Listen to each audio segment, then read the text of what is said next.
हाल ही में बिहार के मुख्यमंत्री रहे नीतीश कुमार जी ने अपने पद से इस्तीफा दे दिया है और चारों तरफ उनकी चर्चा हो रही है। लेकिन चर्चा का कारण सिर्फ यही नहीं है, चर्चा का कारण है कुछ और।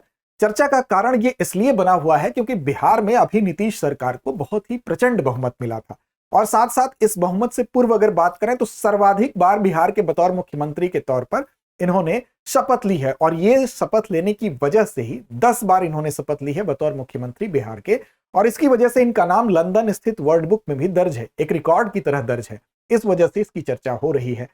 अब इसके अगर बात करेंगे इस सारे संदर्भ के ऊपर तो एक नजर डालना जरूरी होता है इनके राजनीतिक सफर पर, साथ ही साथ कुछ परीक्षोपयोगी तथ्यों पर।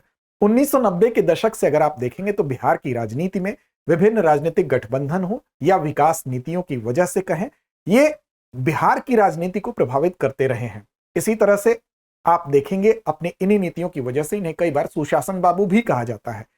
लेकिन इनके राजनीतिक सफर की शुरुआत कब से हुई और कैसे कैसे इनका पदार्पण हुआ, कुछ परीक्षोपयोगी तथ्यों को यहां देखना जरूरी है। देखिए, सबसे पहले बात करेंगे कि 1974 में राजनीति में इनका प्रवेश होता है और यह प्रवेश का वो समय था जब जेपी आंदोलन चल रहा था, यानी कि जयप्रकाश नारायण के नेतृत्व में संपूर्ण क्रांति आंदोलन चल रहा था और इस आंदोलन के कई राजनीतिक नेता उपस्थित थे, उसमें से एक नीतीश कुमार भी थे।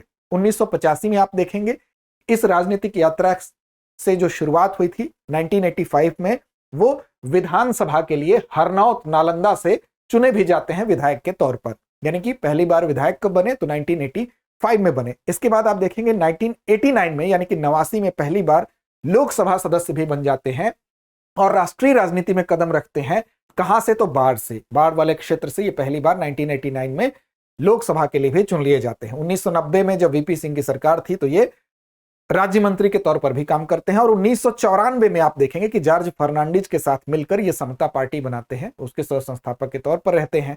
1996 में समता पार्टी का गठबंधन होता है भारतीय जनता पार्टी के साथ और ये एक ऐतिहासिक गठबंधन साबित होता है क्योंकि चुनावों में ये दोनों गठबंधन जो है इनको आगे सफलता मिलती है। 1998 से 2004 तक आप देखेंगे बतौर रेल मंत्री भी आपने कार्य किया था जब अटल जी की सरकार थी।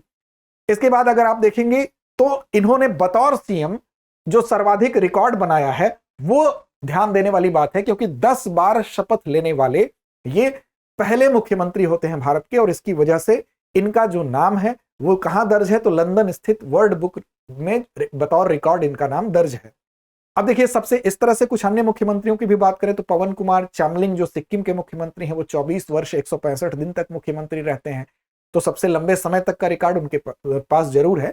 लेकिन कुछ अन्य मुख्यमंत्री भी हैं, जैसे नवीन पटनायक की बात कर ले, ओडिशा के 24 साल 99 दिन तक लगभग रहते हैं, ज्योति बसु रहते हैं लगभग 23 वर्षों तक।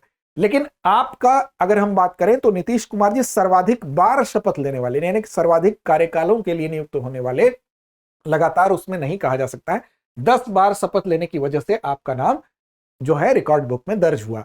अब कब कब रहे, सबसे पहले शुरुआत कब से हुई तो देखिए आप वर्ष 2000 में सबसे पहली बार शपथ लिए थे, लेकिन केवल 7 दिन तक बतौर मुख्यमंत्री रहे क्योंकि वहां पर बहुमत सिद्ध नहीं कर पाने की वजह से फिर इनको पद छोड़ना पड़ा। उसके बाद वर्ष 2005 से लेकर 10 तक, फिर उसके बाद आप देखेंगे 10 से 14 तक, फिर वर्ष 2015 में, फिर आप देखेंगे 17 से 20 तक, फिर 20 से लेकर 22 तक, फिर 22 से 24 तक, और इस तरह से कुल आप अभी वर्तमान कार्यकाल को भी जोड़ दें तो इस तरह से आपने कुल 10 बार शपथ ली थी। तो इस तरह से सर्वाधिक बार शपथ लेने की वजह से यह रिकॉर्ड आपने कायम किया।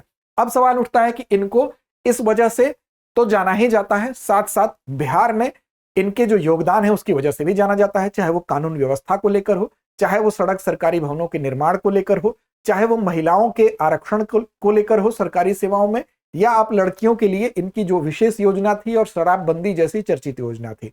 इसकी वजह से महिलाओं का समर्थन भी इनको काफी मिला क्योंकि बिहार में जो घरेलू हिंसा है उसको रोकने में शराबबंदी योजना का काफी योगदान माना जाता है। इसके अलावा महिला शिक्षा के लिए जो मुख्यमंत्री बालिका साइकिल योजना थी, उस साइकिल योजना 2006 में जो शुरू की गई उसका भी काफी सकारात्मक परिणाम देखने को मिला।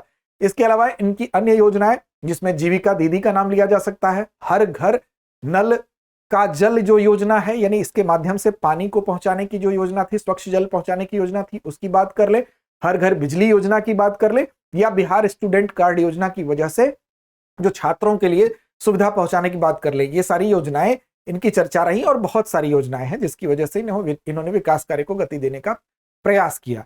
इसके अलावा इनकी जो सोशल इंजीनियरिंग है उसकी वजह से आप देखेंगे जो ओबीसी समाज में उसमें अति पिछड़ा वर्ग और साथ साथ महादलित वर्ग जो एससी समुदाय है उसमें उन पर भी ध्यान देने की वजह से उनके लिए अलग कैटेगराइजेशन करके उनके लिए आरक्षण की जो व्यवस्था की गई उस लिए भी इनको जाना जाता है। तो सोशल इंजीनियरिंग से लेकर विकास कार्यों के अलावा 10 बार यानी सर्वाधिक बार मुख्यमंत्री के तौर पर शपथ लेने के लिए नीतीश कुमार को जाना जाता है और इसी की वजह से इनकी चर्चा हो रही है क्योंकि अब इन्होंने मार्च 2026 में अपने पद का त्याग कर दिया, जबकि इन्होंने एक बहुमत की सरकार में बतौर मुख्यमंत्री के तौर पर ये वहां पर काबिज हुए थे, लेकिन अब राज्यसभा जाने का निर्णय लिया गया है ऐसा कहा जा रहा है। जब तक वो उस पर जाते नहीं है इसकी पुष्टि नहीं होती है। तो चलिए अब चलते हैं अभ्यास प्रश्न की तरफ।